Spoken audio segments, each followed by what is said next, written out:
guru sejarah. Kali ini saya akan membahas tentang materi sejarah pembentukan lembaga-lembaga kenegaraan setelah adanya proklamasi kemerdekaan.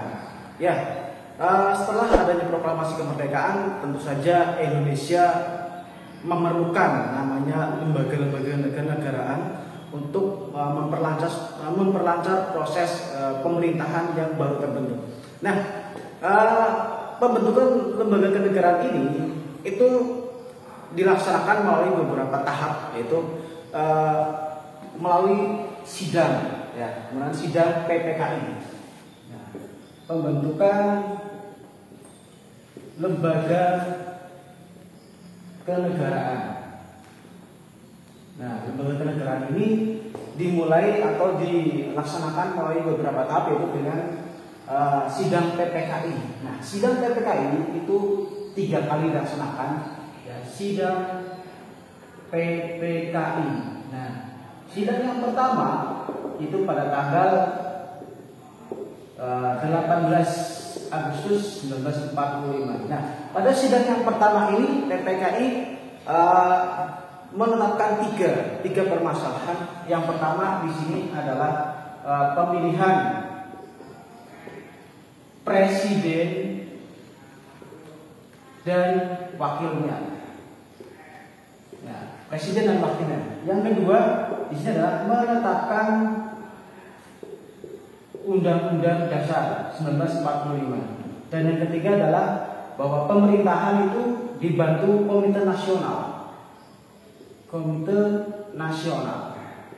Jadi karena MPR dan DPR belum terbentuk pada saat itu, maka pemerintahan presiden dan wakil presiden dibantu oleh Komite Nasional. Ini pada sidang yang pertama. Nah, setelah sidang yang pertama, otomatis ini sudah terbentuk, sudah dipilih presiden dan wakil presidennya, dan undang-undang sudah ada, dasar negara sudah ada ketika dibahas di rapat BPUPKI. Nah, kemudian PPKI juga melakukan sidang yang kedua, di mana Presiden Soekarno memerintahkan Otto Iskandar Dinata di sini untuk membuat sebuah draft tentang pembagian wilayah. Nah, pembagian wilayah Indonesia ini akan dituangkan di rapat yang kedua. Nah, ini yang rapat yang kedua itu tanggal 19 Agustus 1945. Yang dibahas ada beberapa permasalahan. Yang pertama itu adalah membagi wilayah Indonesia menjadi 8 provinsi dan 2 daerah istimewa. Nah, jadi pertama ternyata provinsi Indonesia ketika pada saat awal kemerdekaan itu berjumlah 8 provinsi. Ada provinsi Jawa Barat, Jawa Tengah, Jawa Timur, kemudian Sumatera, Kalimantan, kemudian ada Sulawesi, ada Sunda Kecil, kemudian ada lagi Maluku, dan 2 wilayah daerah istimewa, yaitu mana? Yogyakarta dan Surakarta. Nah, ini sesuai dengan kemarin yang kita bahas tentang telegram yang dikirim oleh Sultan Hamengkubuwono ke-9 kepada Presiden Soekarno bahwa daerah Jogja dan Surakarta siap berdiri di belakang pemerintahan Republik Indonesia, namun sebagai daerah istimewa karena sistem pemerintahan berbeda, yaitu berupa kerajaan. Nah, ini makanya 2 daerah tersebut adalah daerah istimewa. Nah, yang kedua yaitu membentuk 12 kementerian. Nah, jadi di sidang kedua ini ada 2 pembahasan utama, yaitu tadi pembagian wilayah dan membentuk 12 kementerian. Nah, sehingga di sini wilayah sudah ada, kemudian departemen kementerian sudah dibentuk. Nah, kemudian sidang yang ketiga, ini sidang yang ketiga yang tidak kalah penting, ini tanggalnya adalah tanggal 22 Agustus 1945. Nah, pada pembahasan ini kita sudah mulai mengerucut tentang sistem keamanan negara. Jadi sistem keamanan negara sebelum seperti sekarang TNI itu sudah dibentuk, pada saat itu belum ada namanya TNI. Jadi yang diputuskan yang pertama adalah dibentuknya BKR. atau Badan Keamanan Rakyat. Nah, mengapa di sini tidak langsung namanya Tentara Nasional atau yang sejenisnya? Tidak, karena BKR ini dibentuk dengan melihat kondisi pada saat itu. Kondisinya seperti apa? Karena di sana masih banyak sekali tentara-tentara sekutu, Belanda, Jepang dan sebagainya, masih banyak kekuatan-kekuatan asing di Indonesia. Maka Indonesia membentuk namanya BKR. Tujuannya apa?